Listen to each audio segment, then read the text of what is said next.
అందరికీ నమస్కారం. మనం చెప్పుకోబోయే కథ నీతోనే నా బంధం. కథలోనికి వస్తే అత్త బావ వచ్చాడంట కదా. పరుగు పరుగున వచ్చి ఆయాసపడుతూ అడిగింది వర్ష. వచ్చాడు అంది మేనత్త పార్వతి. అవునా, ఎప్పుడత్త, ఎక్కడున్నాడు? ఆతృతగా అడిగింది వర్ష. ఎందుకిప్పుడు? నువ్వేం చిన్నపిల్లవి కాదు, పెళ్ళిడికి వచ్చావు, ఇంకా నీకు బావతో సరసాలేంటి?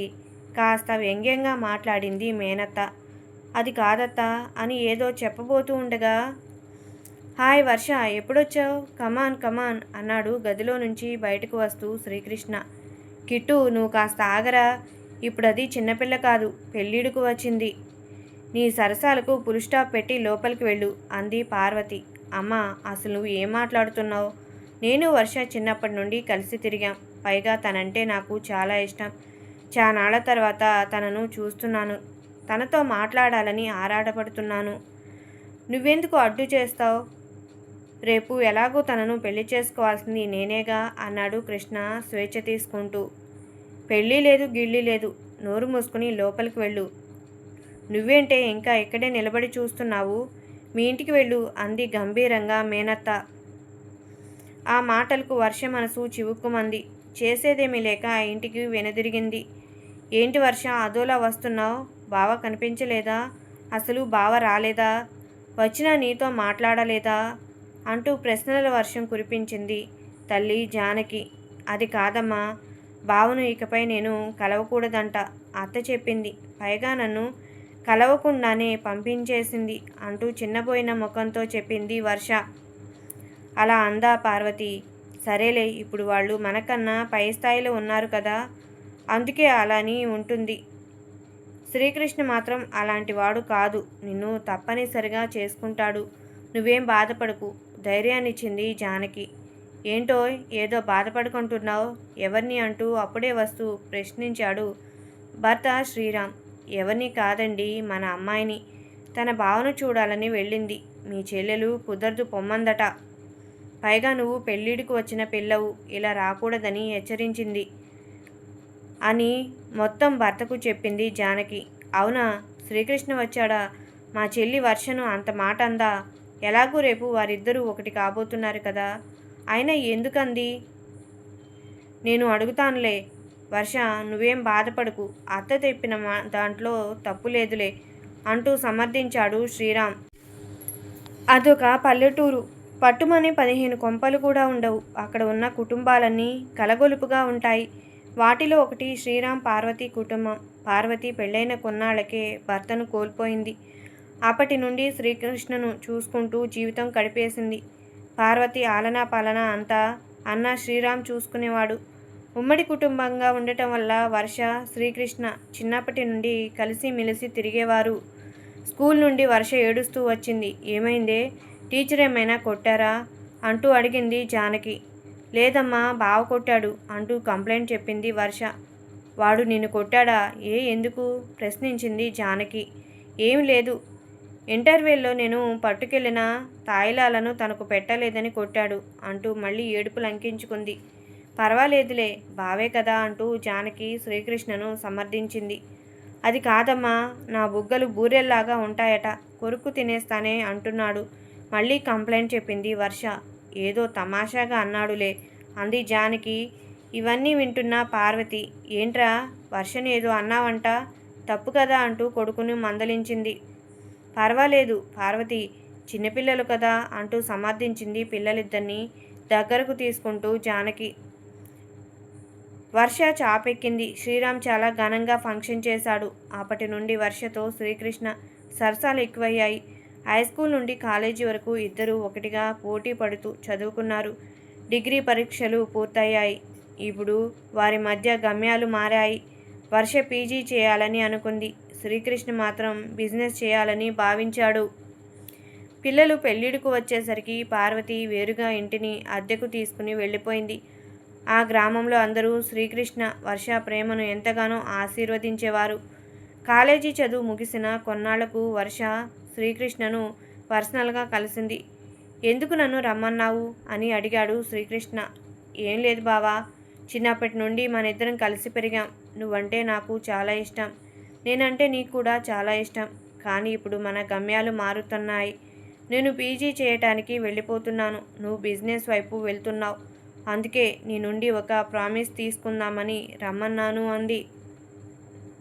ఏంటి ఈరోజు మరదల పిల్ల కొత్తగా మాట్లాడుతుంది? నేను బిజినెస్ పేరుతో వెళ్ళిన చోట ఎవరినైనా పెళ్లి చేసుకుంటానని భయమా? అలాంటిదేమీ లేదు. ఎప్పటికీ నా గుండెల్లో ఉండేది నువ్వే. నిన్ను తప్ప నేను ఎవరిని పెళ్లి చేసుకోను. చాలా ఇట్స్ మై ప్రామిస్ అంటూ ఆమె చేతిలో చేయి వేసి చెప్పాడు శ్రీకృష్ణ. దానికి ఆమె ఉప్పొంగిపోయి ఎప్పుడూ లేనిది భావన ఒక్కసారిగా కౌగిలించుకుంది. శ్రీకృష్ణ ఆశ్చర్యపోయాడు. ఇన్నేళ్ల వారి సరసాలలో ఎప్పుడూ లేని కొత్త అనుభూతిని అందించింది వర్ష. అతనికి ఆ క్షణాన ఏం చేయాలో కొంతసేపు అర్థం కాలేదు. వర్ష మాత్రం భావను నమ్మకంగా కౌగిలించుకుని అలాగే కాసేపు ఉండిపోయింది.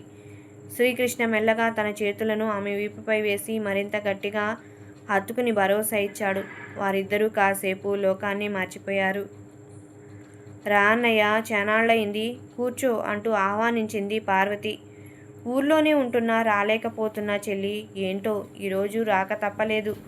ఎంతైనా ఆడపిల్ల గలవాణ్ణి కదా అన్నాడు శ్రీరామ్. ఏంటన్నయ్య అలా మాట్లాడతావు? మా ఇంటికి నువ్వు ఎప్పుడైనా రావచ్చు, పోవచ్చు. నీకు కూతురు ఉన్నంత మాత్రాన మన బంధాలు దూరమైపోతాయా అంటూ ఆప్యాయంగా పలికింది పార్వతి. మీ అన్నయ్య నీతో ఏదో విషయం మాట్లాడాలంట అంది జానకి. చెప్పన్నయ్య, ఏంటి విషయం అడిగింది పార్వతి. ఏమీ లేదు చెల్లెమ్మ. మా వర్ష పుట్టినప్పుడే మీ శ్రీకృష్ణకు పెళ్ళాం పుట్టింది అనుకున్నాం కదా. అందుకే ఇప్పుడు వాళ్ళిద్దరికీ పెళ్ళిడు వచ్చింది. ఆ ముచ్చట జరిపిస్తే బాగుంటుందని అడుగుదామని వచ్చాను. మనసులో మాట చెప్పాడు శ్రీరామ్. అలాగే అన్నయ్య, పంతులు గారిని పిలిచి జాతకాలు చూపిద్దాం అంది పార్వతి.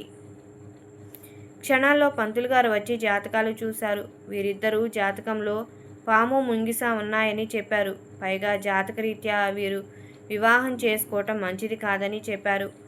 దాంతో పార్వతి శ్రీరాములు కంగుతిన్నారు. శ్రీరామ్ ఇవన్నీ మూఢనమ్మకాలు అంటూ కొట్టిపారేసిన పార్వతి మాత్రం పెళ్లికి ససేమిరా ఒప్పుకోలేదు. విషయం తెలుసుకున్న వర్ష మరింత బాధపడింది. శ్రీకృష్ణ కూడా తల్లితో ఈ విషయంపై ఎలా మాట్లాడాలో తెలియక మదనపడ్డాడు. ఒకరోజు ధైర్యం చేసి వర్షని పెళ్లి చేసుకుంటానని కరాఖండిగా చెప్పేశాడు. దాంతో పార్వతి కోపంతో ఉండిపోయింది. నీ ఇష్టం వచ్చినట్టు చేసుకో, రేపొద్దునేమైనా దుష్ఫలితాలు వస్తే అనుభవిస్తావు, జాగ్రత్త అంటూ హెచ్చరించింది. అమ్మా, 21వ సెంచరీలో కూడా ఇంకా ఈ జాతకాలు ఫలితాలు అంటూ కూర్చోవటం అవివేకం. పెళ్లికి కావాల్సింది ఇద్దరి మనసుల కలయిక. అది మా ఇద్దరి మధ్య చిన్నప్పటి నుండి ఉంది. నేను వర్షను తప్పించి ఎవరిని పెళ్లి చేసుకున్నా ఎంతగా నన్ను అర్థం చేసుకోలేరు. అందుకే నేను వర్షను పెళ్లి చేసుకోవటానికి నిశ్చయించుకున్నాను అన్నాడు శ్రీకృష్ణ. తల్లి కొడుకుల మధ్య కాసేపు వాగ్వాదం జరిగింది. శ్రీకృష్ణ వర్షను పెళ్ళాడాడు. ఆ కోపంతో పార్వతి వర్షతో మాట్లాడటం మానేసింది. అతుకు బతుకులుగా ఉన్న ఈ వ్యవహారం చూసి శ్రీకృష్ణ వేరే కాపురం పెట్టాడు. శ్రీకృష్ణ వర్ష హాయిగా సంసార సాగరంలో మునిగి తేలుతూ ఉన్నారు. వారి అనురాగానికి 2 పిల్లలు కూడా. అనుకోకుండా ఓ రోజు వారి జీవితంలోకి పెను తుఫాను సంభవించింది. రోడ్ యాక్సిడెంట్లో వర్ష తీవ్రంగా గాయపడింది. ఈ సంగతి తెలుసుకున్న కుటుంబ సభ్యులు హాస్పిటల్కు వచ్చారు. తల్లిని చూసిన శ్రీకృష్ణ, చూసావా, ఆశీర్వదించవలసిన నీ నోటితోనే ఆ రోజు శాపనార్థాలు పెట్టావు. ఇప్పుడు నీ కడుపు చల్లబడిందా? జాతకాల మాట ఏమో కానీ పెద్దగా ఉండి కూడా నన్ను ఆశీర్వదించలేకపోయావు అంటూ మండిపడ్డాడు శ్రీకృష్ణ. ఆ పరిస్థితిలో ఏం మాట్లాడాలో పార్వతికి అర్థం కాలేదు. కూతురు పరిస్థితి చూసి శ్రీరామ్, జానకి కుమిలిపోయారు.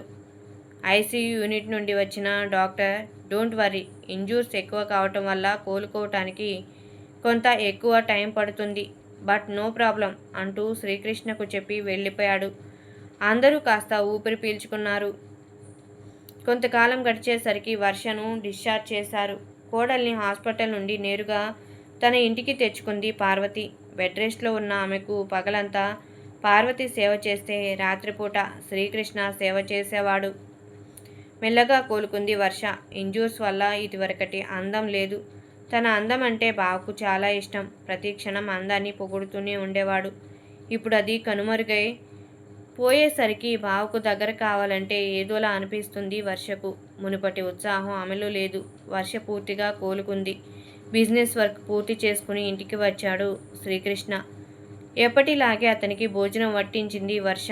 బెడ్రూమ్లో వర్ష కోసం ఎదురు చూస్తున్నాడు శ్రీకృష్ణ. చానాళ్ల తర్వాత ఆమెతో బెడ్ షేర్ చేసుకోబోతున్నా అనుకుంటుండగానే ఆమె లోపలికి ప్రవేశించింది.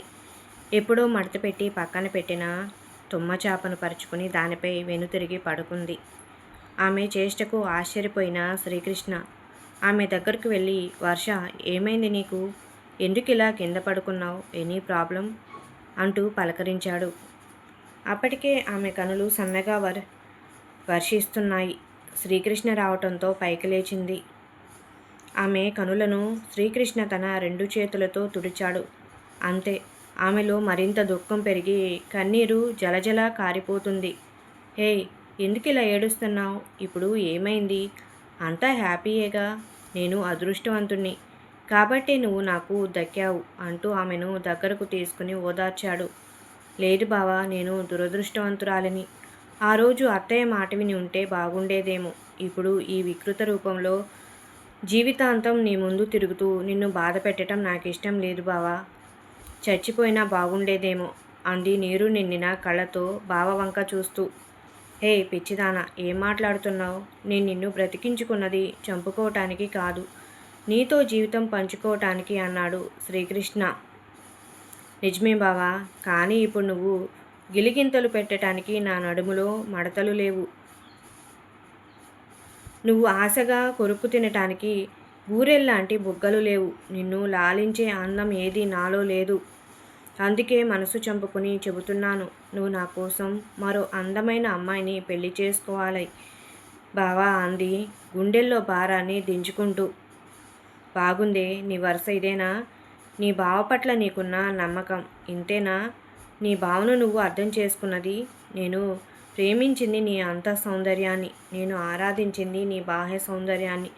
అయినంత మాత్రాన నేను నిన్ను ఎలా వదులుకుంటాను అనుకున్నావు?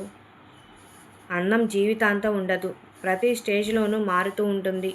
అందులోనూ ప్రతి స్టేజ్లో ఓ అమ్మాయిని పెళ్లి చేసుకోమంటావా?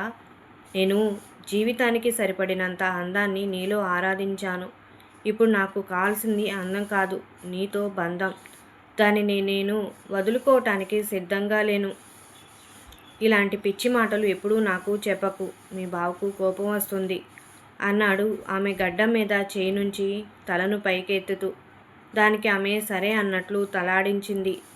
వర్ష చేయి పట్టి తన బెడ్ వైపు నడిపించాడు శ్రీకృష్ణ. కాలం గడిచింది. సాంకేతిక పరిజ్ఞానం వర్ష కాస్మెటిక్ సర్జరీలతో పూర్వపు అందాన్ని పొందింది. ఈరోజు వారి పెళ్లి రోజు. జానకి శ్రీరామ్ల రాకతో ఇల్లంతా హడావిడిగా ఉంది. పార్వతి వంటగదిలో వంటలు చేస్తూ బిజీగా ఉంది. పిల్లల కేరింతలతో ఇంట్లో సందడి మారుమ్రోగుతుంది. సమయం రాత్రి 10:30 అయింది. బెడ్రూమ్ కొత్త కాంతులతో విరజిల్లుతుంది. శోభనం పెళ్లి కొడుకుల గదిలోకి ప్రవేశించాడు శ్రీకృష్ణ. అప్పటికే అతని కోసం వెయిట్ చేస్తుంది వర్ష. ఏంటి మరదలు పిల్ల, తెగ మురిసిపోతున్నావన్నాడు శ్రీకృష్ణ వర్ష వంక చూస్తూ. ఏముంది బావా, నా అంత సౌందర్యాన్ని బాహ్య సౌందర్యాన్ని నీకు రాసిద్దామని అంది కొంటెగా. అంత సౌందర్యం ఓకే అనుకో, మరి బాహ్య సౌందర్యం మాట ఏంటో ఓరకంట చూస్తూ చిలిపిగా ప్రశ్నించాడు శ్రీకృష్ణ. ఏముంది, ఇదంతా తమరి చలవే కదా. అందుకే జిలేబీ లాంటి పెదాలు, బూరెల్లాంటి బుగ్గలు అంటూ వర్ష సిగ్గుడిచి రెచ్చగొడుతూ మాట్లాడుతుంటే, ఆగాగు, నీ వర్ణన చాలిక, గుడ్ మీల్స్ రెడీ అంటూ అంతేగా అన్నాడు శ్రీకృష్ణ మరింత కొంటెగా. ఇంతటితో ఈ కథ సమాప్తం. ఈ కథ నచ్చినట్లయితే లైక్ చేయండి, షేర్ చేయండి, సబ్స్క్రైబ్ చేసుకోండి. Thank you.